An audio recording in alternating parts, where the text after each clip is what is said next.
No, I'm saying it's just a unique experience watching your team go through the ups and downs for Mm-hmm. years, and then Mm-hmm. watching that playoff run. It's nothing like it, man. It's almost to this day. It took so much out of me watching that run Mm-hmm. that it's hard for me to get invested in these runs nowadays. Like we just had a decent little run this year to the Eastern Conference Finals, but I'm just so I couldn't watch the games to the third quarter. I don't I would look back on Instagram, and I remember waking up that morning at like 5 o'clock in the morning, couldn't go back to sleep. I was just so It was a different. It was a different feel. It's a different feel.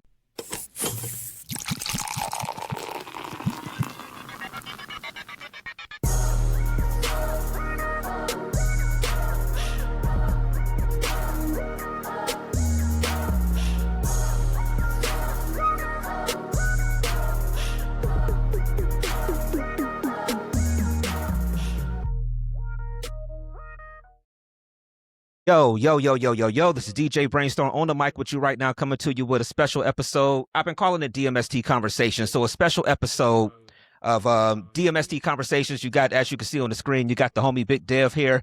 I done finally talked them back onto this microphone and everything, man. You got a lot more gray in your beard, man. bruh, life.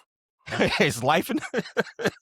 You know what that was the one thing we about to talk about this Cavs championship. Yeah. I was looking back at videos. I done got so much more gray in my beard since 2016, man. Mm-hmm. I was like a young pup back then looking at those videos. Yeah. But yeah, man, the gray is gray. And like, but you know what's crazy? It's only here. I was because I kept my hair back off, but Oh yeah, yeah. I see I now. don't Yeah. have. I don't have. I thought I was gonna be salt and pepper up top, but it's all Bruh. here. I got It's all grays here. coming in up top too, man. Like seriously, yeah, when it starts to grow out now before I get it cut, like I got a few literally like right here on this side, man. They just you look distinguished, brother. them grays do what they want to do too, man. Like Yeah. it's no They control. don't, yeah, they don't wave up like the rest of the Nothing, Yeah. man. They do what they Yeah. want to do. Yeah.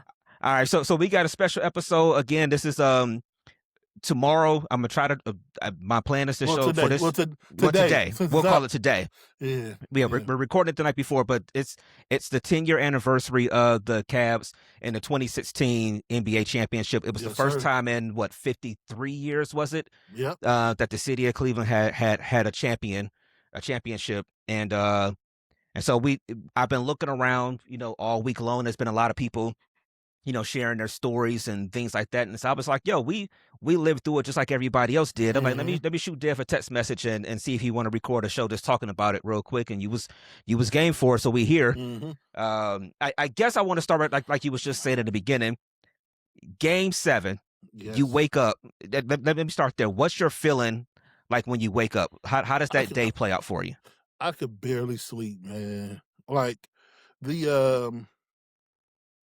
the only way I can put it, because recency bias, it was like a week-long version of the Knicks comeback. When the Knicks came back in that second half and they kept chipping away at the lead of the Spurs, Yeah. and you kind of felt like, oh, shit, they're going to win this. Mm-hmm. I had that feeling, but it lasted a week. It was game 4, then game 5, then game 6. And so this was like the culmination of a week's worth of angst. I would almost say it might be a little bit more than a week, because the Cavs lost game 4 on Saturday. They lost game 4 on Friday night. And so that's when you go down 3-1, and it was actually a pretty decent game. Yeah, but that's and then what I'm game saying, 5 was Friday. So it's like, it almost feels like a little bit more than a week of just being like, damn. Yeah, because you it's 3-1. It was almost like halftime of that Knicks game being 76-49, and you're like, all right, it's over. Yeah, you know what I'm saying? And then game 5 happened, and you're like, hold on, maybe it might not be over. The game 6 happened, and you're like, hold on, this thing ain't over. And I remember waking up that morning, and I'm just like, I can't sleep, man. I couldn't sleep. I could not stay asleep. So I was up all day. It was one of those, man. I'm gonna keep it. I'm gonna keep it to the Cavs, because I want to go in so many different sports directions, but I'm not. I'm gonna keep it on the Cavs. Like the sports world at that point in time was all Cavs Warriors. It was on every station. It was on every radio station. It was leading every show. It was damn near the entire show. It was like on the news too. I mean, honestly, on the news. Yeah, it was everywhere. So I spent the entire day just watching everything. And yeah, and I remember I was talking to Mackenzie about it. My 12-year-old. The crazy thing is she was 2, man. Bruh, It's think about that. crazy to even think about that. But I remember her looking around towards the end of the game, and we going crazy, and she like, "What in the Yeah, what is everybody screaming for? Yeah. She Yo, started crying. I just I'm want to watch Blues Clues. Yeah, I'm crying because we winning. You know what I'm saying? Won the championship. That was yeah. But anyway, yeah. Yeah. I done went too fast. Waking up that morning, I couldn't sleep, Okay. so I woke up like 5 in the morning, and I got on Instagram and a wife beater and just started recording videos. Man. Yeah. What about you? Yeah. I'm trying to so for me it was a weird thing. So I was thinking about this leading to the show where it's Cleveland is a different kind of sports town. And we are probably the smallest city to have 3 major sports teams. Mm, And I thought about it either last night or today, and it's like in my lifetime of 45 years, we've seen 3 Game 7 championships. Like for the actual, you win mm, it, you are the world champ. mm, Twice in baseball, yep. and as this has got to be the most crazy thing in the world. And I'm pretty sure we are the only city that this has happened to. You saw it twice in a 4-month span in the city of Cleveland. So I thought Mm, back to '97. So in '97, when the Indians played in Game 7 of the World Series, mm, like I was nervous that day.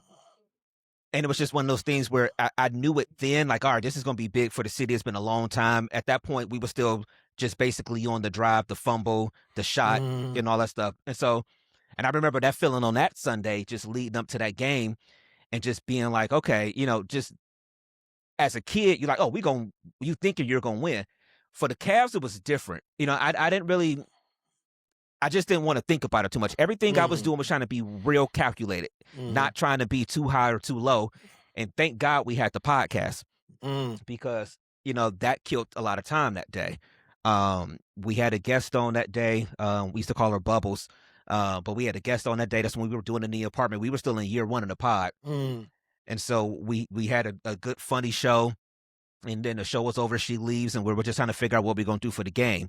I think, I don't know. I forgot where Paco wound up going. Playboy wound up going to watch the game somewhere else, and then he ultimately wound up at my older brother's house like I did at some point. But like I said, I was just trying to be like, I didn't want to think about it too much. I'm that superstitious fan. I feel I'm it. the person that if I was sitting in this spot on the couch and they won, then damn Mm, it, I'm sitting on this spot of the couch until they lose a game, and mm, then I'll do something else. Or I mean, I'm that weird fan. And mm, so like I said, I was kind of even keel for the most part. But again, thank God for the pod, because that's the only thing mm, that kept me occupied for a few hours. Because you know how it is. You mm, show up, we talking before the mm, pod, and we got a guest. Now we talking to the yeah. guest for a little while. Then we do the show. It's an hour and a half. Then we taking pictures after the show. Mm, Then we still talking a little bit. So all this takes a good 3 some hours, the whole process. So that helped me out a lot. But I never really allowed myself to go to the point of being like, oh, we gonna win a championship or we not. I was just like, all right, mm, at this point, yeah. show's over. Where am I gonna watch the game? Am I gonna go downtown, or am I gonna go to my brother's? And ultimately, I wound up staying with going to my brother's house, which I'm glad I did, because for how everything played out, to be in a room with family, Mhm, you couldn't top that. I could have yeah. been in a bar downtown and high-fiving random strangers and would have had a hell of a story to tell. Mhm, But it wasn't nothing like being in that house and they win it with the family. So, mhm, all right, so let's go back a little bit. Let's talk about maybe the playoff run a little bit, just because the Cavs ran through the East mhm, up until the Toronto series. I think it mhm, was they ran mhm, through the East. Swept Detroit in 4 games. I actually went to the game out there in Detroit. Game 4, they mhm. swept. Who was it the second round? Atlanta. I mean, Yeah, yeah.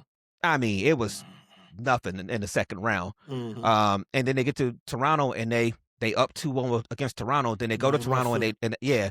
And I saw, have you been watching the Richard Jefferson Yeah, yeah. interviews? So, and even what was it? I think it was the one with Tristan. Where Tristan's like, yeah, we was bullshitting. Mhm, We didn't do mhm, what we were supposed to do. And next, they come home and it's 2-2. And it's the first time I felt nervous, because mhm, you think they're gonna go to the finals, but when it's 2-2, being in mhm, Cleveland with our history, I'm like, yeah, mhm, stranger things have happened. Mm. especially coming off the year before too. So I will say I was nervous. What was your thoughts in the playoffs, like the whole run up to it? Um, like that's what I'm saying. Like it was intense, man. Like at that point in time, pre-championship, obviously we never experienced this before. Mm-mm. So, I was hanging on every dribble, on every shot, on every timeout, every missed call. It was Somebody dive on the floor too hard, you holding your breath, hoping that they get up. Yeah, it was Yeah. just it was a lot, man. That was heavy. That was a heavy and people probably like, "Oh man, it's just sports." I get it. Yeah, but when you're a sports fan and your Mm-hmm. team is that close, and you've never been there before, it's a heck of a ride. And like taking that ride over and over again is starting to be taxing a little bit. I know beggars can't be choosers and that's the wealthy complaining or some shit like that. You know what I'm Yeah, saying? yeah, But yeah, yeah. it was I don't think I ever felt like the one thing about that team until they hit the Warriors, I had the Jordan feeling. I never felt like the Cavs were gonna lose a series Hmm. Oh until yeah, they yeah, yeah, got yeah. until they got to the Warriors. Like I would watch Mike back in the day, and I don't care if the Bulls are within 10, one way or another. I just You never think he felt gonna like, pull it out? oh yeah, I think they're Yeah. gonna pull it out.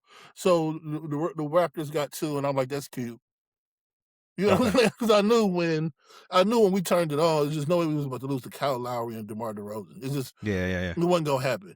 Was Now when Damari we Carroll on that team too? yeah, Or am I no, DeMar okay? Carroll No, no, no.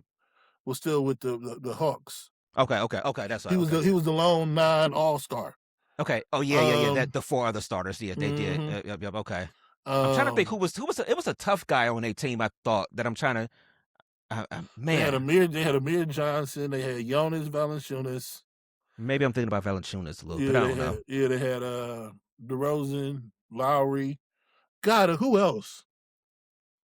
There was one other, I can't remember the other person in the starting five. But what you call it was T, Corver, Carroll, Yeah, yeah, Millsap, yeah. and With Horford. them. Yeah. Yep. hmm but yeah, so until they hit the Warriors, and then the Warriors, I'm not, I know people, I know my views, are a little different. The Warriors has played such beautiful basketball. I thought it was impossible to beat them. It was just they were so fluid, and when they got Hmm. on runs, it was different than watching like the Knicks this year. The Knicks play with guts and heart, The and Knicks got hot at the right time.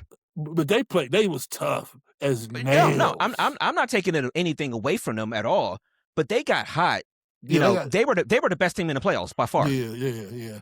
And I mean, I'm they're not gonna winning lie. closeout games by 40. Come on. Yeah, I know it's New York and they got rich, the abundance of riches and championships. But I'm not gonna lie, I fell in love with that team, with the makeup of that team. Hmm. I wish Hmm. half that team played for us. I'm gonna be Eh, honest with you. Well, When you're a it comes sports to, softy like that. I'm a sports fan of the game. Some people Yeah. be fans of the front of the jersey, like, and that's cool. You can just be fans of the team because they from your city. But when Mhm. I see Josh Hart and Mitchell Robinson, I want the kind of players on my roster. I mean, I'm not debating that part. Yeah, yeah, yeah. You know what I'm saying? Like, I don't care what jersey they wear. For me, Them it's is just some fuck them. dogs. Yeah. Them No, some they really were. dogs. And if we had people on our team that had the heart like they And we had, and we don't. And that's the annoying. That's the yeah. thing about the 2016 team is we had some dogs on the roster. Mm-hmm. Mm-hmm. The Warriors is the team that like I could understand if people didn't like, but they played such beautiful basketball. When they got on runs, it was almost impossible because It was a wrap. yeah, It was a everybody could wrap. shoot, everybody could pass, everybody had high basketball IQ. So they'd be boom, boom, boom, boom, boom, shot, boom, boom, boom, boom, shot, boom, boom. And you're like, what is going It's on? it's what I was just telling my dad earlier when I stopped at my parents' house. I'm like, the problem, and I don't want to get too far. I want to stay on more on the cast, but it's like it's what's the problem with them now? Like that Warriors team, they had so many interchangeable parts, and they had guys that the Cavs are so robotic. Where right now the Mhm, current Cavs, where this guy's the mhm, shooter, and that's what he does. This guy's just a defender, and that's what he does. And everybody's either tall or little. And mhm, the Warriors have so many guys that were just interchangeable, and they had those guys that were in that intermediate range of size too. mhm, That helped so much. So between Iggy and between Sean Livingston and Leandro Barboza and stuff like that, like, you had guys that you could throw out there that can just and it just you can switch them. I mean, they could guard 1 to 5 easy, and you would put mhm. them out there with a Draymond and everybody else, and it's just what you gonna do with it? Mm. You know, and that's what's yeah. And Steph and Clay, the height of their powers were Oh yeah, yeah, yeah, was yeah, almost unstoppable. You know what I'm yeah, yeah, saying? Like yeah, it was the height of their powers was crazy. yeah, yeah, But yeah, I'm sorry. Yeah, I know we off track. But yeah. We do that. last thing about the newer stuff. You know, because people, I know people don't like it, but I tend to when it comes to football and basketball, I'm too much of a fan of the sport, and I find myself being a fan of the traits that I like, along with the traits of my favorite, like the traits of my favorite team. So Okay, there's certain lines I won't cross. I'll never be a Steelers fan, never be a Michigan fan, never be a Ravens fan, never be, you know what I'm saying? There's certain fan bases I'll never. Everybody else is free game. You know what I'm saying? Like I don't really hate the Knicks. You know what I'm saying? Like okay. I don't necessarily want them to win, but I don't hate the Knicks. You know what I'm saying? Like Yeah, yeah, the yeah, hell they ever did to me. They ain't won shit since 1973. You know what I'm yeah. saying? Like it ain't like they've been whooping on my team for years. So when I watch them and I watch the makeup of the team and I watch, you know, you watch Jalen. The thing that got to me, I'm not gonna lie to you, man, because I've been dealing with. I know we didn't go off on a tangent, so I'm gonna do this and I'm gonna get back on track. But you know, you go through when you go through loss in life, you go through these periods where you know you might miss the person more than you normally do. You know what I mean? So Hmm. I've been going through these bouts where I've been missing, you know, miss my pops a little bit more than I normally would. You know what I'm saying? Things that happen. And shout out to him with Father's Day coming up. Yeah, But yeah. when you watch like Jalen Brunson's story, man, if that don't bring a little thug tear to your eye, man, like, and you got the videos of his father pretty much like, that ain't good enough. You too Hmm. slow. And then you watch the stuff that his father was teaching him is the things that make him great. It's crazy. The exact stuff Rick Brunson was pouring into Jalen Brunson is what makes Jalen Brunson Jalen Brunson. Hmm. And so you dealing with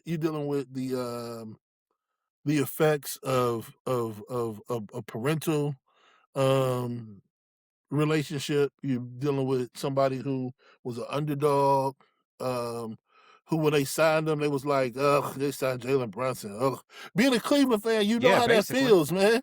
Yeah. We go through that right now with Miles Garrett and Jared Verse. People like, "Oh, but y'all got rid of Miles Garrett." Okay, but if I'm an athlete and I'm great, I'm taking that as an offense. Like y'all think that I'm nothing. You know what I'm saying? And to see somebody Hmm.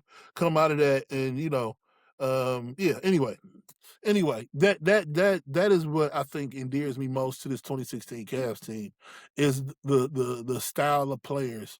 Like the LeBron that came back from Miami was different. It Yeah, was a yeah. different. He had a drive that was different.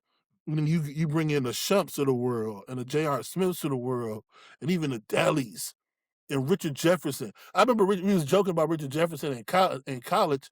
He was in a the All Star celebrity game. He dropped like 30. Like, Hmm. dude, don't you in the NBA? Like, why you Yeah, out here hooping for real? yeah, yeah. But You were supposed to take it easy. Yeah, yeah, yeah. but them the kind of dudes we had on that roster.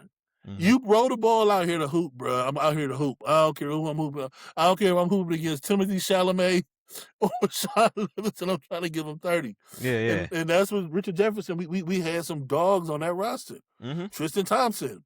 Every Yeah, woman he ever met probably called him a dog. We had some dogs on that roster, man. absolutely. And that's why that team it represented Cleveland the right way. It represented what we stand for. It was everything, man. It was yeah, it was everything this team currently is not. Hmm. Um, yeah, yeah. I agree with that 100%. All right, so we finish off Toronto in what 6 games because we finished it off up there in Toronto, and so now you're sitting there and you got this team, the juggernaut that's out west in Golden State. Who it's funny watching the Richard Jefferson sit down with Iggy. Iggy basically almost felt like they should have lost that series in a sense. He was like that night that they went down 3-1. You know, OKC was the best team in the league at that point. Mhm. But obviously That Golden State OKC comes team was back. loaded, boy. Yeah, Iggy said he said they just gave us problems. Mhm. Um and I think teams know that, especially athletes know when you match up well with some people. It's almost like to a man. Most people, when I've seen them talk about the 17 and 18 finals, once KD got to go to State, they was just like, yeah, it was pretty much a Mm, wrap. I mean, mm, even players from the Cavs, it's just like, yeah, yeah, like we knew, yeah. but so You, you you know, you had Stephen Curry that had 8 powers, and you literally hired a sniper. You hired I a assassin. I say all the time, the only person you could have gotten to match KD was already on the Cavs, and that was Yeah, and that was Bron. So yeah. at that point, you just outgunned And at that you point, I love Brian, obviously, but offensively, Kevin Durant was at the his bag. peak. Yeah, yeah, yeah. He was unstoppable. I take it back. The only person they probably could have got to match that would have go get Kawhi, Yeah, because yeah, Kawhi is a different monster in the playoffs and in the yeah, finals too. yeah, yeah. No, KD at that point was. But KD, You yeah, hope KD he was miss. You hope he miss. yeah, He was. I mean, still is, but he was 7 feet. He was at the peak of his athleticism. He's releasing that jumper 9.5 feet in the air. You know what I'm saying? Like, it's a wrap. It's a it was wrap. a wrap, bro. Yeah. It was a wrap. He Now was. being a fan, you still think you got a chance and you're gonna root for it, but man, See, nah. that's that. I think and we always talk about me being. I guess it's the coach side in me and all that kind of stuff. I knew at that point it was over. It was almost like when the Celtics came together. Like I knew it was over. You know what I'm saying? Like, Oh no, wait, yeah, yeah, somebody's gonna have to put another team together to beat them. You can't beat them. You know what I'm yeah. saying? Like, it's just simple math. Mhm. Once they buckle down, Once they figure it out, It's only 5 players on the court. This ain't football. yeah, You know what I'm yeah. saying? Like, But you again, you think about the greatness of LeBron, who hadn't even figured it out yet, still took their ass to 7 in yeah, 2008. yeah. Oh, you can push them to the limit. You can push them to the limit, but Yeah, eventually, they usually 9 times out of 10 they get the best of you. Every now and then, the Pistons beat the Lakers. You know what I'm saying? The Raptors beat the Warriors when everybody get hurt, but 9 times out of 10, you know what I'm yeah, saying? yeah. No, I Yeah, get it. I get it. All right, so the yeah. final start. So games 1 and 2 was out there. So when I'll give you my first thoughts, Mhm. my only thought was you got to get one in Golden State. Mm. I didn't think that we could do what we did the year before in 2015. Mhm. And well, actually, I take it back because we didn't go down 2-0 in 2015. They won Mm-mm. game Yeah, two yeah, yeah, we went down. in 2015. So I was just in my head like you can't go down 0-2 Mhm. and think that you're gonna, because they had won 73 games. I just couldn't Mhm. see in my mind to start the series. I said if they go down 0-2, There's I nobody just don't winning see 4 out you of winning 5. 4 out of 5.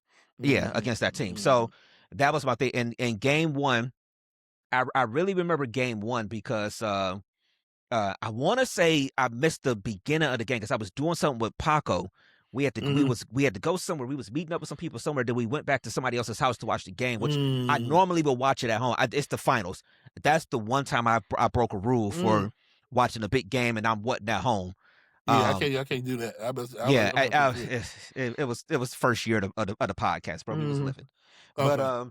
but um, but yeah, we was, and I just remember Steph and Clay struggled, but like Sean Livingston, him and them elbow jump shots that he kept Mhm. hitting, I Mhm. remember that a lot. And then I think is that the Andrew Bogut game? Was that game one or game two where he had like five? I think game two was we had the 5 blocks in like the first quarter. Mhm. And I they you and know I can't even remember, man. I remember that much. And but they Mhm. so the game one was only like 15 points, but they Mhm. got their ass handed to them in game two. Mhm. And so at the end of games 1 and 2, I'm like, I can't even lie. I'm feeling like you don't know which way is up at that point. Mhm. Where I had saw the team play harder, it felt like the year before when it was Mhm. just Bron Mhm. and And whoever Delly. else. Yeah. And Delly, baby. Yeah. And I feel like they had played almost harder then than they did in at them first 2 games there. So I ain't gonna lie, I was like a lot of people probably were just like, all right, I don't Mhm. know about this one this year. Yeah. Yeah. It was I mean, like I said earlier, it was emotionally, um, intellectually. I know this sounds crazy, but for every analytically, every emotion and or descriptive words you can put into a sports experience you experienced in this series. Mm-hmm. It will never be Yeah. another series like it Yeah.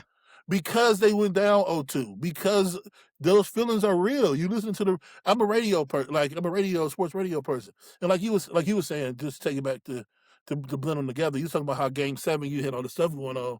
I had reached a point where I couldn't ignore stuff no more, so I was entrenched in stuff all day. Yeah. Oh, And I could see you being that person at yeah, home all day long. Yeah. I couldn't avoid it at that point. It was too much it was too on my brain. Like I couldn't. I just had to get to the start of tip off. Like that, I had Mm-hmm. to. But every emotion you could think of, you experienced in that series, from desperation to despair to hope to Heartbreak. Yeah. heartbreak, everything, man, every single emotion. There's not one emotion on the spectrum that you didn't hit in that series. Mm-hmm. You felt every single thing you could there was no closing everybody out by 40 like the Knicks. You know what I'm Nah. saying? Like there was none of that. Like it was that before, but not in the finals. It was yeah, that was Yeah, no, no. You know what? It's so funny too, because I'm the psycho fan. I'm saying psycho, but it's like I watch games 5, 6, and 7 every single year on the anniversary of those Mhm. days. Like when I get in from DJing tomorrow night, or well, I forgot. Yeah, when I get in from DJing tonight, I'm a turn the game on. I'll be home at at a little bit after midnight or so. I'll get in, I'll shower, eat some food, and I'm gonna watch Game 7. I'm gonna watch the long version. I'm not gonna watch the short hour and a half version. I'm gonna pull up the Mm, version that's on YouTube. That's the full 2.5 some hour version. I'm gonna watch the whole mm, damn thing. And I'm the person that I can sit here because I say all the time. Well, I've said to Corlicia before, I'm like, I want to have her at least watch Game 7 with me once because I can explain to you thoughts at certain moments of the game, or how I was sitting at certain moments of the game, or how I ain't want to move, or how I ain't want to say nothing about this, and I mean, or I ain't want to get up and go to the bathroom because I ain't want to mess up the mojo. I mean, it's people don't understand, like you said, mhm, the playoffs as a whole. At that time, I was living in an apartment building, like especially in 2015, like how the city was. It was like when LeBron hit that game winner in Chicago in 2015, the buzzer beater. mhm. To hear my whole what felt like the whole building erupt Yeah, yelling as the shot went in. yeah, Like, so again, you take all of that and multiply it times 100. That was those 7 games in yeah, 2016 in the yeah, finals. yeah. Yeah. So, all Yeah. right. So, go ahead. I said there'll never be anything like it. No, no, no, no. All right. So, game 3, we come home. You get home cooking. You got to think the Cavs is going to win at least one of them games. Probably game 3. Usually teams come home and they can win a game. That's just how Mhm. it works. You got your crowd. You got the momentum. The arena downtown was crazy.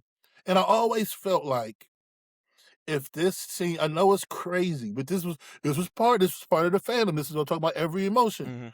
Mm-hmm. You ever watch a football game and like they get ready to kick a field goal at the end of the game and you can't watch it? Yeah. You know what I'm saying? Like that's how I felt about that in a different sense. What I mean is I was like, if they can just get one win, if they can figure this, because that's all NBA playoff series is about. You figure, yeah. Once you figure them out, it's over with. Mm-hmm. It's over. That's what happened in the year before. We had them. Mm-hmm. David Lee happened. They figured us out, and it was Mm-hmm. over. That's what happened this year. And to be honest with you, we was up 22 in the fourth quarter, and they figured the Cavs out, and it was Mm-hmm. over. Once you figure them out, I don't care if you're down 22 with 7 minutes to go. Once you figure them out, it's over. Yeah. And Even I'm even like, if if they they, would even if they wouldn't have pulled out game 1, they probably would have did the rest of the series or something. yeah, 'Cause like it you was said, over. It was they figured over. out what to work. Yeah. And so I'm like, if Brian can figure out how to beat this team, they can duplicate it because it's LeBron. He is a freaking computer. Mm-hmm. He once he figures out the code, he's gonna put in the cheat code every game. And Mm-hmm. I'm like, they got to get one win, bro. They just need one. They need to figure out how to crack this code. And when they And they did. did, and at that point, I'm like, I think they can beat them.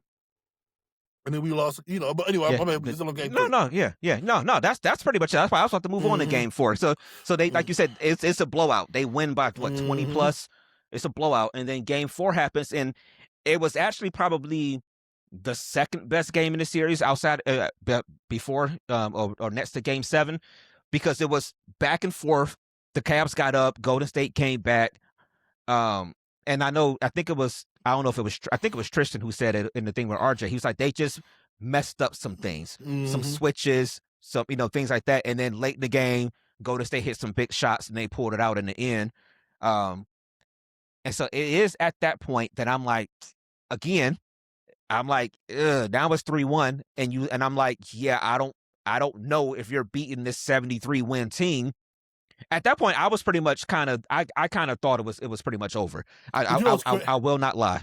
And I'm not gonna. That's why I was emotionally. That's why emotionally I can't give it to him no more because I gave him my emotions and they cashed in. You would think Oh yeah, it would have a different effect. I'd be like, oh, okay, so now I can do this again. It's like I know this ain't gonna happen again. I'm not gonna hit the lottery again mm-hmm. because they lost that game, and I'm like, I don't know, man.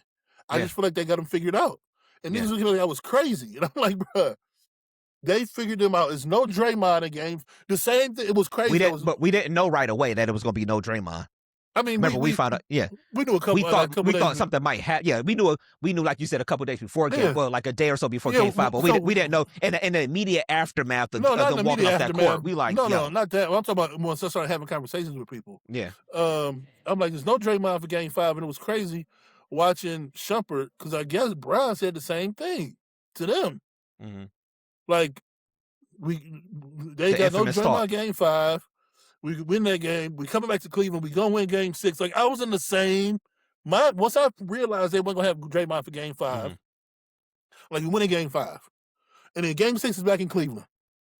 They're not losing game 6 in Cleveland.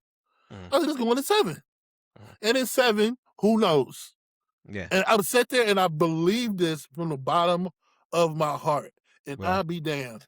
Well, I give you credit for that, and I always give Playboy credit too, because if you go back and listen to that show on the Sunday prior to Game 7, so that week before, mm-hmm. So Game 5 was on Monday night, mm-hmm. and when we do that show, and that show comes out on Tuesday, Playboy says it on the air. He's like, "Look, I'm telling you right now, they're gonna go out there and win tomorrow," and he's like, "And they're gonna win tomorrow, and after that, they're not losing in Game 6." There was no way in the world they was losing game 6. Yeah. Just where we were at. They were not going to get closed out 2 years in a row at home. As a fan base, where we were, and that team was better. Way. Yeah, yeah, that team was better than 2015's team. Yeah, no way, because everybody was there.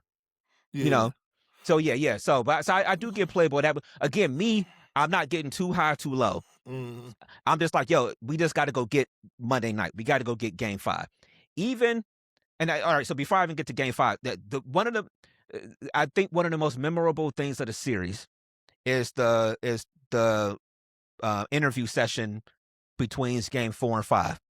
So Draymond kicks LeBron in the nuts. Obviously, he gets suspended. Mm-hmm. He gets a flagrant. He's suspended for Game 5. They're asking Clay about it, and Clay does the little light skin shit that he does. It was so light skin shit. He just because he's up, he's winning, he's feeling himself, all that stuff. He starts to talk that bullshit where we talk about a person all the time when we talk about playing basketball. You grew up on the street with him, who was one of those people that just made shots with irritate. Light skin though, light skin, would make shots, and I can see him being a person that would talk like that. I ain't gonna say his name right now, but you know who I'm talking about. But I can see him being a person that would talk like that. It just because you on top. You up 3-1, you going home, you already are defending champs. You've won 73 games, and he's on a microphone talking about, oh, it's a man's game, and people say stuff all the time, and I guess he got his feelings hurt. And no, he just has this little smirk on his face, and it's pissing me off even more as a fan, And then LeBron sits down for his interview, and I think it was Bill Livingston from Cleveland, from the Plain Dealer, and he's just like, so Clay said, it's a man's league, and I guess he got his feelings hurt, and Bron he keeps going with the question to Bron, like, oh, he's like, what did Clay say? And he's like, he looks down, he's like, oh, he said it's a man's league, and I guess he got his feelings hurt. And LeBron just had that laugh, and it's just like, oh, it was at that point that it's like, oh, nah, this nigga's about to play. And that's when I honestly started to feel a little bit better, because it was almost like this little, you could see something in his head, just like, these niggas fucking with me now. So because he let the truth out. That's the biggest thing too. That I love. I love watching the cat and mouse. I hate the media, but that's another conversation for another day. We gotta have another pod talk about that. But that whole game, we take it day by day, game by game. We're 1-0. That Yeah. is some bull. Listen, everybody that watches sports, just like I know y'all hope that the players love your city, And they don't. they don't. They don't. They look forward to the other game. They only say that shit when they losing or Mhm. when they ain't won. When they winning, they do that Klay Thompson shit. It is what athletes do, and LeBron is where your mind has to go. If you don't think you can win the championship today, why the fuck am I going to train at 5 o'clock in the morning? Yeah. Don't let them trick you into believing this day by day. That is not their mentality. Their mentality is win at all costs. Give me the steroid. Send me Yeah. to Great Sh Britain so I can get shot up for yeah. my Yeah. Yeah. Yeah. by any means necessary. That's where their head is. So seeing that is you get those little glimpses behind the curtain where LeBron is able to like be himself because somebody said something out of pocket. Because that's how Mhm. they really are. That's where his motivation really is. You can miss me with all that game by game shit. Okay. Because Shump cracked the code. Shump let the cat out the bag when he told everybody in the world, probably, I probably want to go back and hear some interviews. I bet you Brian or Kyrie or somebody was feeding that BS to the media. Hey, we just got to win one. Then Mhm. we win one more. They go to the locker room. They're like, nigga, we win game 5. Then we go back, we win game Yeah. 6. Yeah. Yeah. That's Yeah. where you Yeah. really, if you don't think like that, if you don't think 6, 7, 8, 9, 10 steps ahead, you will never be great. You got to be thinking forward thinking. What happens if this, then that, if that, then this, if this, then that, and you put a map and you work you plan your work and you work your plan. This game by Yeah. game shit is you can try to be fake humble. What you call it just did it. Jalen Brunson just did it. Mhm. He got on stage at the doggone um At the ceremony parade today. Okay. parade, yeah. Talking about some people talk crazy, but when you win, they can't say shit. What happened to day by day, Jalen Brunson? And Yeah. we try to go 1-0. No, you hear the noise, you hear the talking, you hear Clay Mhm. saying crazy stuff. Y'all hear it, man. I'm just glad sometimes you get a peek behind the curtain, man. Okay. But anyway, So game 5 is it's I am on my couch in my apartment. I don't go to nobody's house. Can't nobody mm-hmm, come over. Nobody can do nothing. I'm in my apartment watching the game on my own. And I think it's the most quiet I've ever been during a game, during a mm-hmm, huge game. We witnessed the greatest teammate performance probably in playoff history with mm-hmm, Bron and Kyrie both going for 41. mm-hmm, Um, and I felt like I was emotionless the whole game mm-hmm. because again, I just didn't want to get too high or too low, and I didn't want to just be like all of a sudden I'm like yeah yeah yeah, and then Steph just get insane hot, hits 5 in a row, and then you're down again. So I watched that game seriously, damn near the whole game, basically emotionless, just Yeah, watching. Okay, it's going good, it's going good. I mean, literally just barely yelling at the TV yeah, and stuff like that. Just yeah. we couldn't be more different, brother. I was Mm-mm. emotionless, dude. Yeah, I was too. That's why it's why I can't. It's why I can't give myself to this. I hate to keep going back to current day, but so I can't give myself to this team fully because I get too involved. Hmm. I get way too involved mentally and emotionally in these runs. And at that point, I was all in. At that point, if they lost, it was over. So I was hanging on every dribble. You hear me? Yeah, Like every shot, every fadeaway, every layup. Like that is, I'm not gonna lie. In the game 4, game 5, 6, and 7 is what my brain remembers. It's like being a kid. Like I got flashes of being 5 years old, but I remember being 6. Like I remember that's when I can like have crystal clear yeah, memories. Like I yeah, can't remember games 1 through 4, but it's like a blur. When Kyrie going to my clearest memory is Kyrie, the one play where he went to the bucket, 1-2, he got fouled and threw it up, and he was on the ground. yeah, yeah. That is where my brain clicks in, and I remember everything from the series. I don't know why, but before that, I was here, but I was out of body. Hmm.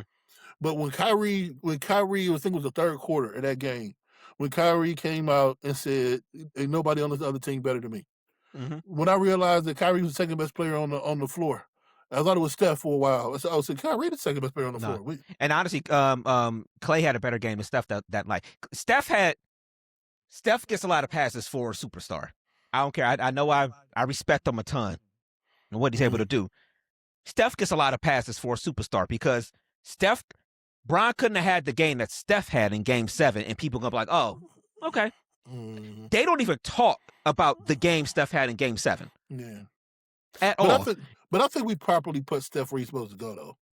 Okay. The only reason why this is not just my opinion. The only reason why we scrutinize Brian is because we're talking about him as one or him two. and Mike. Yeah, like at that point, you got very little room for error. Yeah, like nigga, you want to be better than Isaiah Thomas? Then okay, we can. But you want to be better than Mike? Okay, let's talk then. I give you that. I feel that. That's the only reason I think that's my opinion, but yeah. But yeah, so they both go for 41. It's just insane on that Monday night, and it's like, okay, bet. Now we go into Cleveland, and it's like you said, like I was amped for Game 6. So I wasn't nowhere near quiet in Game 6, but I have never. There's sometimes you watch a game on TV. And I know you got microphones everywhere, so sometimes, depending on the broadcast, some games, some stadiums sound louder than some arenas and things like that. You could feel, no matter where, you could have watched that game with no sound and been able to look at that crowd and say, that arena. It was almost like the Game 7 against Toronto this year, and I was like, yo, they are doing a thing in that arena. But that arena in Game 6, I've never seen an arena in Cleveland look like that. And they keep talking. Yeah. Only other time. Only thing I can compare it to is December 2nd, 2010. LeBron's return. Oh, yeah. That's the only. Okay. That is. I have never in my life watched the game. That was actually that was dangerous that night. Yeah. It was coming through the screen. I'm like, this is crazy. Yeah. I have never seen anything like that before in my life. Anthony Parker was making layups and they was going crazy like it was Game 7 of the finals. It was anger, but it was, what I'm saying is you could feel the arena, like you said, it's anger. It's hard to feel anger through a TV screen. Yeah. But you was like, they don't like this thing, boy. Yeah. That was Game 6. Game 6 that year was. You are going to. The only thing I think it could have competed with that. Hey, God, I hate to keep going back to current day. The only thing that could have competed with that would have been if Game 6 would have been closed out for the Knicks in New York. It would have been a madhouse. It would have been a madhouse. Yeah, that'd have been crazy. Game 6 that year was about as it was peak sports. The only thing that could trump that honestly would be Browns AFC Championship game in Cleveland. Yeah, it would be against Pittsburgh. Yeah. You know what I'm saying? Like it would. It's the only thing that could rival it. Yeah. Could you imagine? Yeah. Could you imagine, man? Yeah. So Game 6 is pretty much a blowout, but the arena is crazy. I mean, everybody had good games. I mean, Kyrie just a magician with the ball. Just doing whatever he wanted on the court. Bron is in a different space. I mean, the level of emotion I saw just coming out of Bron is like going to timeouts and things. Tristan had a double in the first quarter, I think. It's just everybody's there. You got Jay-Z and Beyonce there, and then the Kim and Chloe, I think, are there, and it's just, I mean, everybody's there. Spike's there, and it's just. And it happens, and so now that's what, Thursday night. Now you get 2 nights, and Game 7 comes on Sunday. So we already talked about leading into the game order. So you watched it at home then. Yeah. So I wound up ultimately going to my older brother Will's house. So how did you make that decision? I want to ask that. I didn't want to go downtown by myself more than anything else. I don't think it was a person on earth that could have got me out of my house on that day. You talking about like how did I make the decision to go watch it with people? Yeah. You know what it was? It was just it was. See, I live by myself. So like you were there with the family and stuff. Yeah, that's true. I'm by myself, so it's like this is going to be the biggest moment in Cleveland sports history probably no matter what, win or lose. And so I had already took off Monday because I'm like two things is gonna happen. One, the Cavs is gonna lose. I'm gonna be salty and I'm gonna drown my sorrows in a bunch of liquor. Or the Cavs is gonna win, and I ain't going to sleep till Monday morning. And the latter happened, bruh. And so I had already took off, so that's why I went to my brother because I'm like, all right, I'm not gonna be in this. I couldn't again the way everything happened. I couldn't imagine if I'd have watched that game by myself and they won, then I would have been. Who am I high fiving? Yeah, then I would have been throwing my shoes on, trying to drive all the way across town just to get to people and stuff. And it's just like it worked out perfectly for me. That's just like that. I feel you. But I get what you're saying. Like if it was like in this situation now, you would be the you know. Yeah, I'd have been, and then maybe my brothers and somebody would have come over here or something. But yeah, other than that, I probably wouldn't have went over. I just would have been in the house, and then if they would have won, they would have seen me acting a complete and utter ass in this house, you know. But yeah, so I wound up going there, and I probably got over to his house about 5 something. You know, the game started at like 8. And you know he was barbecuing, you know, so it's just him and his family, my nephews and them over there, nephews and nieces. So it's just we just in the house chilling and we eating food, and it's like once the show ended that day, once the pod was over, it's like that little 3 to 4 hours, whatever it was in between that show ended and leaving and going to my brother's to a game started at 8. Minus win would have been 48 hours. I mean, it was the longest amount of time ever. You know, and so we get over there, and then you know it's just game time, and it's just the ebbs and flows of this game. I can't wait to watch it again tomorrow because I feel like every time I watch it, I notice something different, or I take my time watching it because I watch people's reaction in the crowd, or somebody else on the floor and things like that. But the ebbs, and that's why I say I want somebody to like I'll be telling Carissa she should watch with me because it's like the ebbs and flows. I mean, the Cavs will be up, and then they'll be down by 5, and then you know they'll be back up again by 4, and then that's Golden State is back up. I mean, that was just a complete. It was like a 12-round championship fight that they just threw blows all day long. You know, that's what it felt like. Yeah, and shout out to J.R. Smith. Yeah. So JR at halftime, the Cavs are down 7. It had been a back and forth game, and what happened was they were down 7. They kind of let go of the rope a little bit at the end of the first half, and so JR comes out immediately after halftime. You know, he basically goes on an 8-point run on his own, and boom, before you know it, the game is tied at 54. Brand new ball game. I mean, they kind of let they let the reins go, but also it was you know, it was like I'm not gonna do it. I'm not gonna compare it to current day. I'm gonna just talk about back then. When Draymond started going off, when that happens, usually when the team already has a Steph and a Clay, and Draymond is the one. Yeah, I'm like, you know what? It's only inevitable before Clay and Steph start hitting threes. You know what I'm saying? So like once Draymond started hitting threes, I'm like, oh my God. This is the last thing we need is for worst case scenario to drop 20.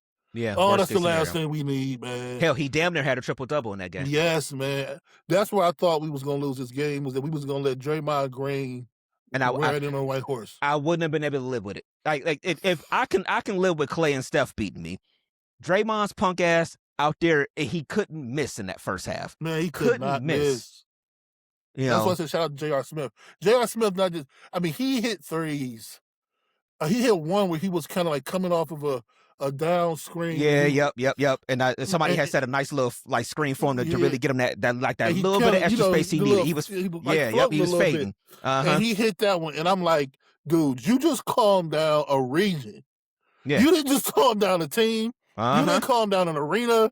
You didn't calm down a city. You calmed down an entire fan base with one shot.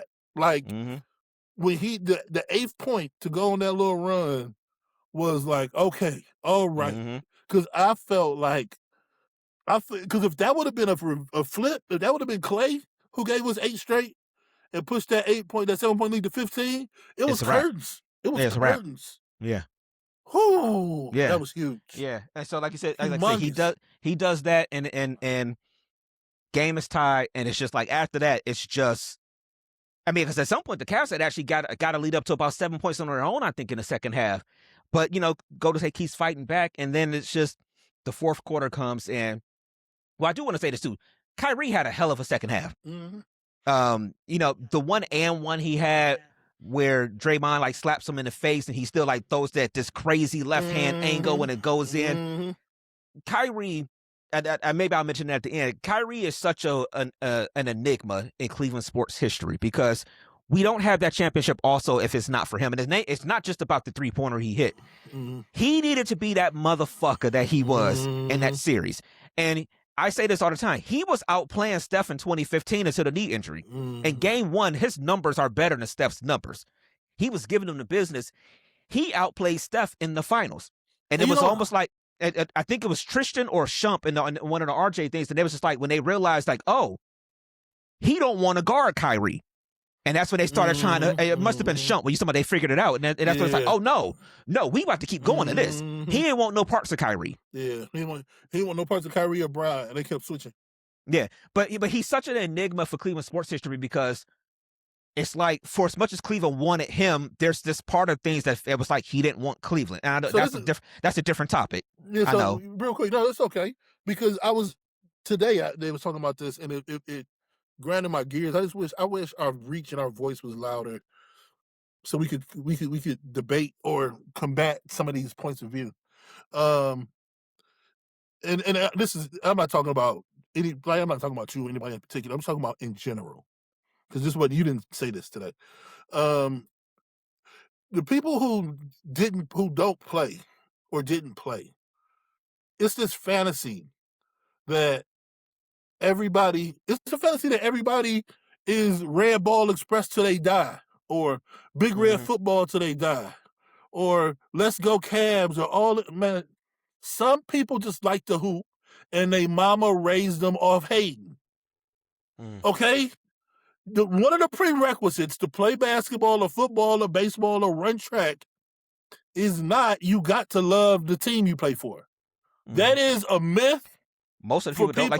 like you said, people don't like the city they play in a lot of times. It's They do it. a myth. So people are like, they feel some kind of way about Kyrie because right now, speaking of 10-year anniversary, the I Cavs mean, we know players a are lot of the on the players well, are not together. everybody, yeah. Yeah, a lot of them. People They're who in don't know Scotland. that they're on a golf trip. It started in London. They're currently in Scotland. They traveling, in that part of the world, and they invited people.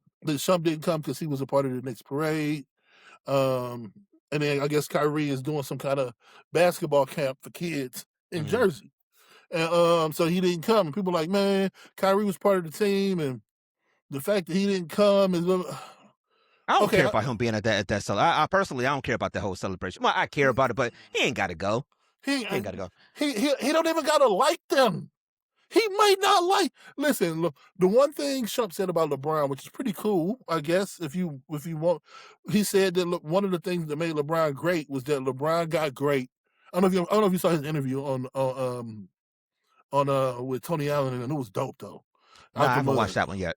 But he said one thing made Brian great was Brian got in the league and got his start when he was 17. Mhm. So a lot of he was 18. So a lot of his energy is youthful energy. Yeah, he was saying like he got paid at that point, and Yeah, he so got paid. that's when your mind kind of He yeah. approaches the thing like an 18-year-old kid. The thing about Kyrie, I remember the time they tried to say, is LeBron like a father figure? And he said, Oh yeah, who? that was disrespectful. Yeah, I But got a dad. but Kyrie grew up with his dad. Yeah. He has a different outlook. He probably looks at LeBron like everybody don't look at LeBron as a god. And I He's a peer. know, For Kyrie, yeah, LeBron is just a peer. and an immature peer. You know what I'm saying? Like niggas hitting the golf ball, LeBron like hit that ball, nigga. Like that. Kyrie don't. That's not Kyrie. Kyrie be trying to do peace tattoos. They're not. They don't have to be plugged in on the Mhm. same wavelength. LeBron kind of got a childish persona to him. You know what I'm saying? Like he's a little bit more annoying. Playful. Yeah. Yes, like Yeah. LeBron is great and cool, but I've heard from people that LeBron is annoying. Flat out. Flat out. Like he played too much, but he's the greatest basketball player ever. But that don't mean I gotta like you off the court. And I don't think Kyrie rock with people off the court. And he I don't got think so. every right not to rock with people off the court. He's Every single right. he's way more Kobe than Yes, he's probably with that mentality. He's he probably more one of the Kobe and closest Mike. to Kobe. He more Yeah, Kobe yeah, and Jordan than he is LeBron and yeah. Magic. I'm gonna come here. I'm gonna do my job, and we here to win. We're here to win, and And then I'm after that, yeah. leave But me alone. Leave me alone, bro. And I'm but gonna leave you alone. but I will still stand on this. It's for a city that wants to embrace him as a huge part of that championship run. It sucks for fans on that part to be like, oh, that would want to see him be like, oh, and I feel like, but fans so fickle. but Fans yeah, fickle. Fans starting to of get on my course, nerves, of man. course, of course, of course. Fans are the most annoying part of things. The most annoying fans in the world right now to me are Browns fans, and that's a whole nother story. Man, We're not Browns going fans, there. We're not going there. We're not going there. Okay, we're not gonna go there. But I just want to say, Browns fans and media right now. I can't even do it. I don't even listen to sports talk right now. I can't. I will see you the first weekend of September when it's the first game. Until then, leave me the fuck alone. Leave me the fuck alone. Anyway, Cavs. All right, so fourth quarter, game 7, and like I said, Kyrie had an awesome second half. But fourth quarter, I just remember the fourth quarter is really a blur to me. I swear on everything. I don't remember too much about how even the second half, as many times as I've watched this game, it's just still like a blur to me. All the way up until real quick, that's crazy how different we are. So alike, and certain stuff is so different. For me, the fourth quarter almost took 10 hours. I feel like I was I remember every millisecond of the fourth quarter. I feel like I was just sitting in this space of being like, is it gonna happen? Is it gonna happen? Is it gonna happen? Is it gonna happen? Is it gonna happen? So it's a blur to me. I was locked. It's a blur. You hear me? When we talk about locked in, locked. I can tell you who sprinted up the court when we won the championship, who hugged. Oh, Dante Jones, I think, sprinted up the court. Yeah, dude, I was locked in the fourth quarter, man. I mean, I remember. I mean, I can tell you where like Maverick is sitting in in that second row or so behind the bench a little bit. Him and he's sitting there. He got the black witness shirt on that day. Dan and the one like blonde or gray haired guy was on the baseline over there. Hell, I mean, there's parts in the game I can still tell you. Tom Joyner is there almost courtside. I've seen him a couple times. He's like baseline. E40 is sitting baseline. I think more towards the Golden State bench on that side. I think Steve Stout was down there like close to on the sideline by the Golden State bench. It's just it's stuff I remember, but the fourth quarter is like a kind of a blur to me until the crucial, last 3 minutes and 39 seconds where I pretty much remember like most of that because that was just. You want to know why? You want to know why I remember so much? Because it was a run of about 5 minutes where nobody can make a shot. Yeah. It was of actual, literally real like game time. Yeah. Like 8 minutes and 20 seconds to like 3 minutes and 40 seconds on the game clock. Yeah, it's like nobody can make this. It was tied at like 80. They tied at 89 for the longest. Yeah, the 89. Yeah, so the last sequence of things that we can hit on with Game 7 is just obviously we remember the plays that go down to Cleveland history. I mean, you get. Well, let's just start like this. It's a lot of back and forth missed shots. I remember the one the block. Let's start with the play. The time down the court before the block was, I think they had it was the play that wound up being for Kevin Love, and he kind of. I think he threw up like almost like a kind of a little baby hook shot that didn't go. And I remember Mark Jackson kind of being like, yo, with all due respect, if I'm Kyrie or LeBron, this offense is going through me right now, which I couldn't agree with more at that time. So Golden State comes out, and I think that was when they missed the shot and went out of bounds, I think, whatever. But then the Cavs come down, and so it's the one where I think Kyrie. Runner. Yeah. And he missed it. He misses. And so then I think Golden State has another possession, and then because the block is actually Kyrie misses the little shot in the lane, I think, and the way the ball comes off, it kind of gives them the head start to pushing on the break, and it's Iggy, and it's Steph, and JR's backpedaling. It's 2-on-1, and like everybody kind of knows, when it's 2-on-1, more times than not, it's 2 points, or it's a foul and one, anything like that. And I can't tell you how many times I've rewound this back to just watch how far LeBron actually came from. And I don't think people can understand this. And I know we've watched it 1,000 times. But this man was on the baseline When that shot went up and they were fighting for that rebound, then it kind of gets tipped out and they start on that out, on the fast break. And it's just like, you do think, and my mind's like, damn, okay, they're about to be, I'm in my mind thinking, all right, they're about to be down too. And you just see this dude running up and down, and then JR with the hell of a move to make Iggy have to kind of shift a little bit in the air, and Bron pins that shit on the backboard. I mean, it's just the way we jumped up in that house when that play happened, man, was the point where I was literally like, oh shit, I think we about to get this somehow. It's the first time it really crept in my mind, like, I think we about to get this, But even then, when they came down, they didn't get a shot then. Yeah. They missed their shot then, and then Golden State came down and missed another shot. Then it was a timeout. Yeah, I know it's easy to say now, but it was. I didn't get that feeling until Kyrie hit that three. Kyrie hit that in my head right then, and I said, "Oh shit!" Yeah, that's usually the shot. That's the shot from either side. That's about to swing the momentum one way or another. He hit that shot and it was over, man. So basically, they come out of timeout. It's a little bit over a minute. Cavs run a pick and roll. Clay is on JR. I'm sorry.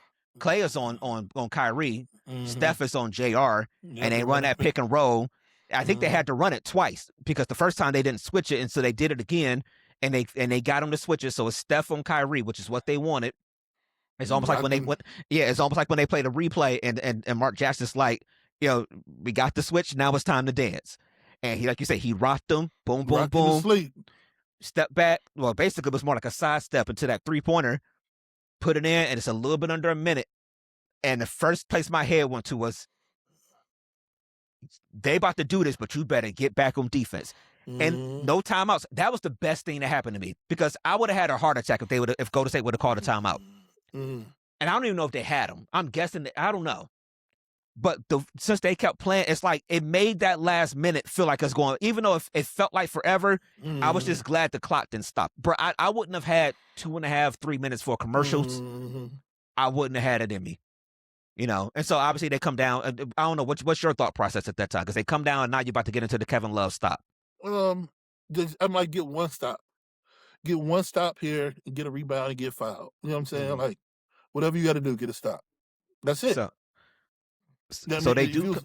If you're on the court, I always flash back to being on the court. You know what I'm saying? And that's at certain points in the game. I don't care if you LeBron James or the backup small forward on your high school basketball team. Ball is ball. You go up 3 under a minute, get a stop. Get a stop. Right. And the whole team is going to be saying, get a stop. They better be. Or they'll, I don't even know what y'all doing here. You know what I'm saying? We got to get a stop. And that's what ended up happening. I don't think it wasn't textbook defense. It wasn't the way they drew it up, no, or the way they wanted it, no. I'm just saying, from Kev, that wasn't textbook sit down in the chair defense. It was a lot of hands. The foot movement was choppy. Oh yeah, he was trying his best though. But it was get a stop. It was get a stop, no matter what. I mean, he forced them to give up the ball, which was insane that Steph made that pass. And it's funny looking at these interviews now. They like, Kevin was supposed to deny him getting the ball back if he passed it off. And Kev, come on now, we was asking a lot of Kevin in that situation right there. And then Steph shot it from his hip. It was nothing about those last couple of possessions that scared me. It wasn't like the Warriors got an open shot. You know what I'm saying? Like, even the shot Steph took was like a moving shot from his hip. Yeah, but he's hit it 1,000 times. From his hip? It not from the hip. But he's hit bad shots before. No, it looked horrible. It didn't look natural. You know what I'm saying? So I was like, that was just a good defense, because they forced him into a terrible shot. Like a horrendous shot. Bron gets the rebound, and he had to he passed that bitch off as fast as he could. He got fouled. He had to suck it up. He had to be a sucker one last time. Well, I'm talking about, like, remember off the Steph miss, he got the rebound. He threw it to Kai real quick because he didn't want to. He didn't want to have no parts of, even though they had the foul to give. He probably wasn't thinking about that. But it was actually smart anyway, because Kyrie was a better free throw shooter. So if they whatever, and then go to say whatever. So they foul. They run more time off. He go to the hole. Would you rather see him dunk and they go up 5 there, With that, with a poster, or the way it wound up ending? I would rather him go up fight, but he ended up giving him time to come up with a set because he had to Yeah. be a drama queen one last On the time. court. Yeah. There's nothing in me that I'm says like, that he had really hurt his hand. I'm like, I'm sorry. either you dead or get your punk ass up off the floor, man. I don't have. That's what I'm talking about. I don't got time for this shit right now. I don't got time for this right now, Brian. Get up, dog. They're really in the moment. I think in the moment I was nervous because we this close. And the last thing we needed something with his hand, and he got to take a free throw. But honestly, in retrospect, there was really not a part of me that actually sat there and said, "I think this nigga hurt his hand." I never. Yeah. And imagine being Kyrie and you already sick of him, and you like, man, everybody ran over to check on him on the floor. Even when they called the timeout, everybody from the bench came up. The only motherfucker on the floor that did not go over there was Kyrie. Yes, if you watch it, bro, Kyrie went over this Brian stuff. Yeah, I know. Listen, I always laugh at that. Brian, one of the greatest ever, maybe the greatest ever, but I'm telling you, I swear to God, I've heard from. I'm going to give people's names, but people got to understand where the age that we are. Some of the people that we know that's known him for years. Yeah. And a couple people that I know told me that he's just an annoying dude. He's cool as ever. He's just childish. And I bet you Kyrie, who's very calm and collected, is just over it, man. It's just over it. It's over it, bro. Yeah. So they like, bro, it's 14 seconds left in the finals. Ain't nothing wrong with your fucking wrist. And all we need is one free throw at this point. And so he goes to the line. He misses the first one, rattles the second one in. He's walking off the floor. He's walking off the court just with the one stop. Like this. Yeah. One stop. Yeah. Just annoying, man. He already got the one stop, man. Oh, man. I love LeBron. But you know, so they inbounds the ball. Obviously, it's a wrap after that. Well, you know, the celebration is on. How did you celebrate? This the last. I guess kind of ended with this one. How did you celebrate in that moment? I mean, I went berserk. Okay. I went running outside the house. It was crazy. It was people honking. So did you watch that in your base? Because y'all was in the house up. I watched. So at that point, Alyssa was 9, Mackenzie was 2. Mm-hmm. I think the girls with Lee. I think the girls was watching the game in the living room. Okay. They had to be. I was in the basement. Okay. I was in the basement all the way up until it was a timeout before the block, I think, or right after the block, somewhere around the block. I went from the basement to the living room. Okay. And I watched it leaning on the back of both arms on the back of a chair in the living room. The girls were both sitting in the chair. Leah was on the couch. And I was leaning on the chair, and I watched the rest of the game from leaning on the chair. And as soon as they won, I went sprinting outside. And Leah was sprinting outside. Mackenzie was looking around like, what in the hell is going on? Yeah. Alyssa was clapping, but she kind of knew, but kind of didn't know. Yeah. But Mackenzie had no idea. Why was my daddy crying? How was your neighborhood that night? That's what some people was honking. You could hear the clapping and stuff from other houses. It was older people on my street too, so it wasn't as crazy. But you can hear the honking from up on Mayfield. Oh yeah. You can hear people up on Mayfield honking, and then I called my mother and my father, and they was going crazy. Yeah.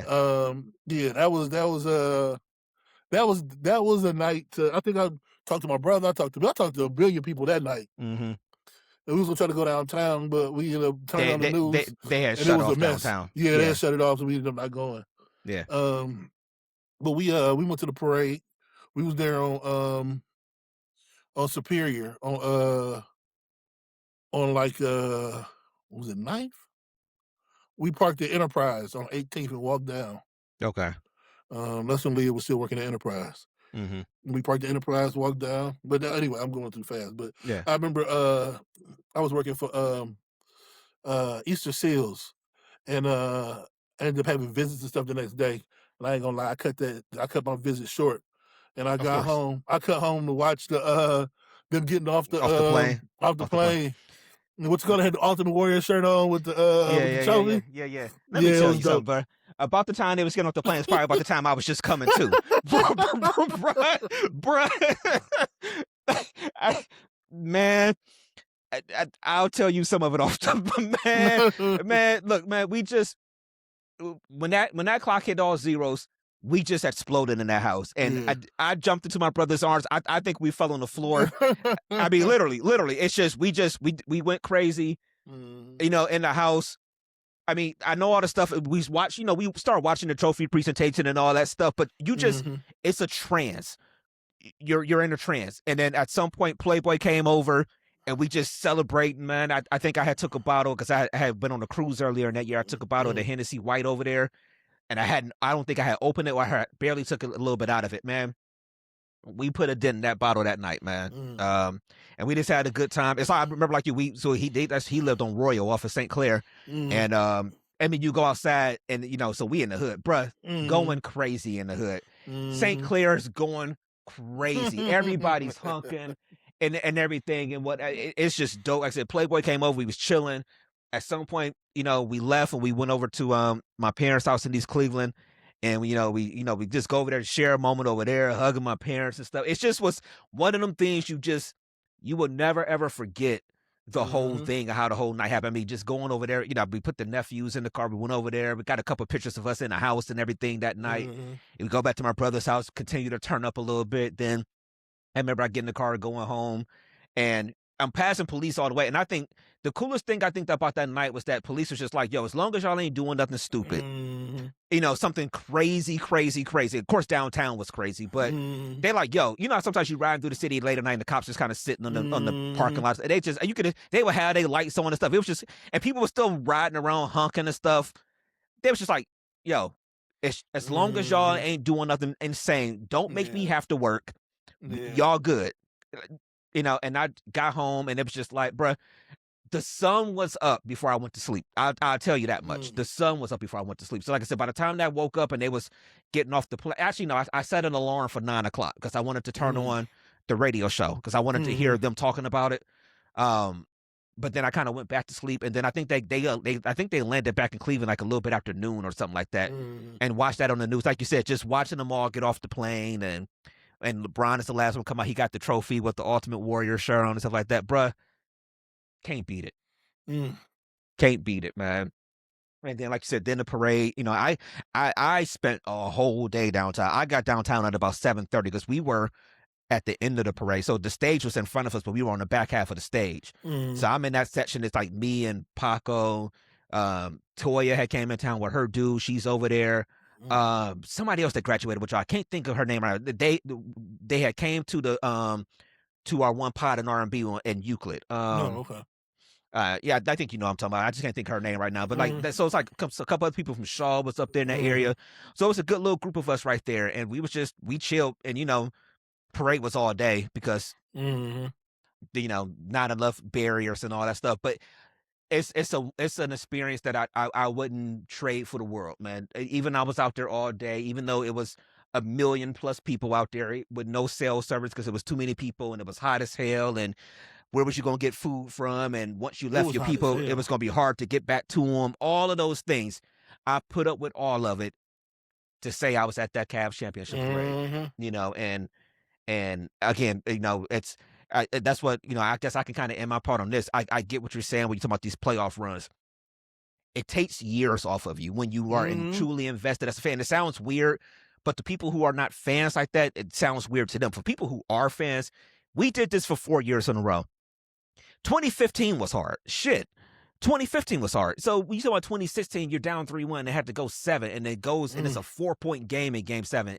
It feels like it takes years off your life. And I wouldn't trade the experience for the world, you know, where I watched games at and who we was celebrating with and going down for the parade and all of those things. I mean, I was down from 7:30 to 4 something.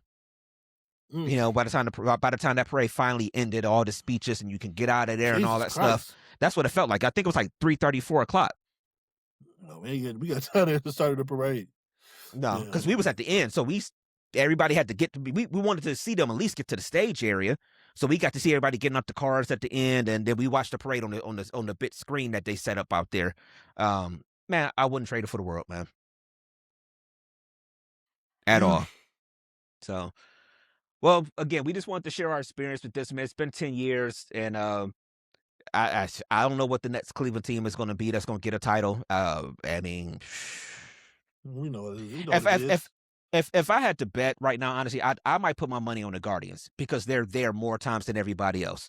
But in baseball, you can get hot, and in baseball, if you get a pitcher, because actually they should have won in 2016, they just ran out of pitchers. If you get, and Indians always, the Guardians always have pitching, and if they get a series or two where their guys get hot and the back end of that bullpen like it was in 2016, as solid as that is, man, I think they could do it. So that's what I would put my money at. But we'll Well, see. you put my money DAWGS, baby. Oh, man, yeah, I get it. Browns, we'll see. I, I mean, I don't want. This is what I don't want. I don't want nobody on the Browns bandwagon when it happened. You know what I'm saying? Because the world right now is anti-Browns, and I don't understand it. So when we turn this I thing can't around, I can't I be don't want to hear it. anti-Browns ever because I'm a Cleveland sports fan. This is what I always say. People can say whatever the hell they want to say about me of with stuff or whatever. You Mm, know, at my whole life I've been watching. I mean, Sundays sitting there, we mm, sitting on the floor watching the game. My dad watching the game. It's on every single Sunday. Watching Browns football is in our DNA. It's in our blood. mm. You know, but y'all got to do something at some point. And I'm sick of the teardowns and this, and I understand what they're doing with the roster right now. They're doing the right thing. They're doing the right thing. Um, you gotta do something at some point. And I don't really care what somebody says about me when the Browns actually do get it turned around and they get to the playoffs and they get to the Super Bowl and they win it because look, I know how many Browns games I've sat there and watched over the years with the fam, with my dad, and all those types of things, and so I don't really care. I just hate the people who act like they be like, oh, the people who feel like they're gonna get a ring. We ain't getting no ring. The Cavs didn't give us no ring. I'm gonna enjoy it just as much, but they got to I'm get their buying. I'm shit buying. I'm together. buying. I'm buying the Browns, man. I I don't give a bet you fuck. will. I bet You you got will. them right. The Browns have never what they are currently doing. In my opinion, they've never done. Like I And said, I understand what they're doing. yeah, they've never done this before, and I give them credit for it. They've always teetered with it. They've always tinkered with it, but they've never done it. They've never gone all in. They've never said, "Joe Thomas, we're gonna trade you." They've always tried to hold on to one of them guys and had one foot in and one foot out. There's I heard somebody say this the other day, and it's the truest thing ever. Yeah, they had other parts and pieces. What we do here is we overvalue the people that we have, Mm-hmm. and we make it seem like you know nobody buys into a Cleveland Curtis worse than a Cleveland sports fan, and it's almost the self deprecation has to be tiring because even though they have other players on the team, the Seahawks didn't have Myles Garrett on their roster, and they still won the Super Bowl. You don't Mm-hmm. have to have certain players on your roster to win the Super Bowl. Mm-hmm. You have to have a team to win the Mm-hmm. Super Bowl. Mm-hmm. So shout out to all these individual players who satisfy people's lust for wanting to have something to root for, quote unquote, which is cool. Do you want to root? Do you want a team, or do you want to root for somebody to get a bunch of No, sacks? Which no. one do you want? I say all the time, people in Cleveland like mediocrity because they so attached to people at times, Yeah, and you act like you can't trade these guys or you can't get better, and they're yeah. like no, like I 23 want sacks. I want to win. 23 sacks gave you Don't 5 get. wins. Yeah, nigga Gave had you six. 5 wins. He had You know, 6 sacks in one game, and we lost by 19. and what did I tell you? What did I tell you when we talked after the trade? I'm like I looked it up. The last time they were in the playoffs, the Houston game.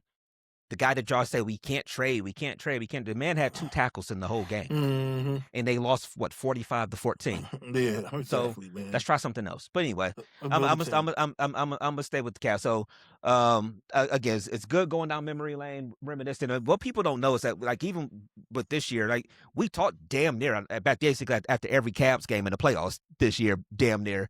Win or lose, we were talking. When they won, it's like okay, we might be able to do this, and when they lost, it's like Mm-hmm. fuck Donovan. You know what I'm saying? But again, 2016 was a good run, man. We'll even if Cleveland gets championships again, we won't have one like that in a sense. So all right, we Mm-hmm. about to end it because I think something just happened with the track anyway with the recording. So I'm glad we about to end it anyway. At that point, because I see it flashing on the screen. So we gotta talk more sports, man. Are we good? Yeah, I mean it's still recording, but yeah, I know that's this last second of it. I might have to try to fix it a little bit.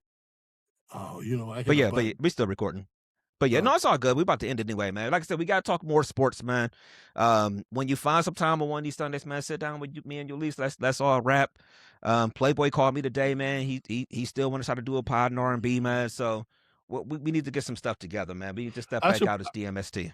well, this Sunday is Father's Day, but I Yeah, should yeah. be. Father's Day is a wrap. Yeah, nah. But no, I should be available in the afternoon. I'm gonna go out to eat with the I got a kids. DJ on Saturday now anyway, so I mean on Sunday. Mm, So we not gonna record again until a week from Sunday. But either way, we'll okay. work something out, man. But it All is right. we'll talk through a lot of it, man. All right.